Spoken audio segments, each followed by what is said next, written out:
Perth was receiving spam calls from a telemarketing center. He got the first call at 2:48 p.m. as shown below. यहाँ पर calls दे दी गई हैं, तो आप देख सकते हो कि जो पहली कॉल है ये 2:48 p.m. पर आई है, दूसरी 2:52 पर आई है, तीसरी 2:58 पर, चौथी और पांचवी। आपको लास्ट 5 कॉल्स का रिकॉर्ड दिखाया जा रहा है। तो क्वेश्चन ये पूछा गया है कि if the telemarketer continues to call using the same pattern at what time will Perth receive the 13th call. ठीक है, तो पहली कॉल आई है 2:48 पर, दूसरी कॉल आई है 2:52 पर। तो क्या आपको समझ आ रहा है कि पहली और दूसरी कॉल में जो डिफरेंस है वो 4 मिनट का है ना। फिर दूसरी कॉल के बाद जब तीसरी कॉल आती है तो वो 6 मिनट के बाद आती है। 2:52 में अगर आप 6 मिनट्स ऐड करोगे तो 2:58 बनेगा। तो दूसरी कॉल आती है 6 मिनट के बाद। उसके बाद अगर 2:58 के बाद 3:06 पर आती है नेक्स्ट कॉल, तो ये 8 मिनट्स के बाद आई है। ओके, शायद आप पैटर्न समझ गए होंगे कि वो 2 मिनट बढ़ा देता है हर बार। अब 3:06 के बाद जब 3:16 पर आई कॉल, तो इसमें 10 मिनट का गैप है। ओके, तो ये एक AP बन रही है। पहली कॉल और दूसरी कॉल के बीच में 4 मिनट का गैप है, फिर उसके बाद 6 मिनट का गैप है, उसके बाद 8 मिनट का गैप है, उसके बाद 10 मिनट का गैप है। ओके जी, अब ये पूछा गया है कि 13th कॉल उसके पास कितने बजे आएगी। तो अगर ये पूछा जाए कि दूसरी कॉल कितने बजे आएगी, तो आप बोलोगे 4 मिनट के बाद।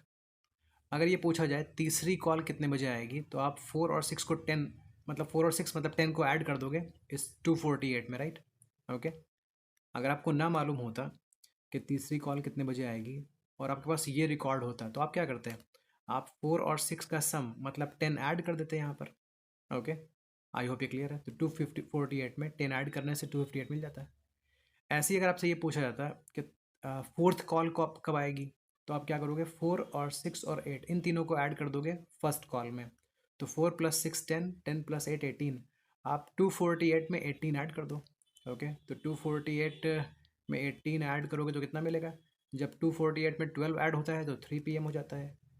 ओके, अभी 12 ऐड किया है, 18 ऐड करना था, 6 और ऐड कर देंगे तो 3 और 6 हो जाएगा। आई होप आपको समझ में आ रहा है, ठीक है ना। तो इसी तरह से हम क्या कर रहे हैं ना, हम इनका सम कर लेते हैं ये पता करने के लिए कि तीसरी कॉल कब आएगी, चौथी कॉल कब आएगी, पांचवी कॉल कब आएगी।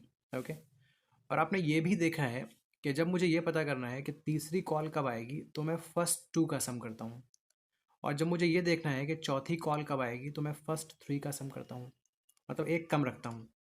तो जब मुझे ये पता करना है कि 13th कॉल कब आएगी, तो मैं 12 शुरुआत के 12 टर्म्स को ऐड कर लूँगा।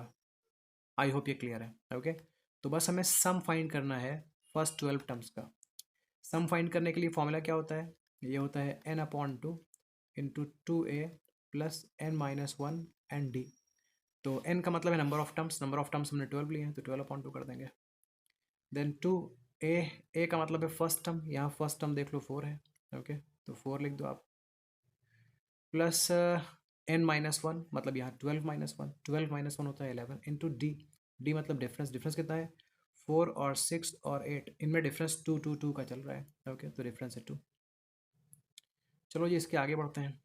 तो 12/2 हो जाएगा 6, 2 × 4 हो जाएगा 8, प्लस 11 × 2 हो जाएगा 22। अब 6, 8 + 22 हो जाएगा 30, तो ये हो जाएगा 180।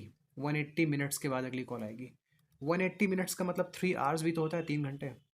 मिनट्स को अगर आर में चेंज करना है तो 60 से करते हैं डिवाइड, अगर 180 को 60 से करोगे डिवाइड तो 3 घंटे।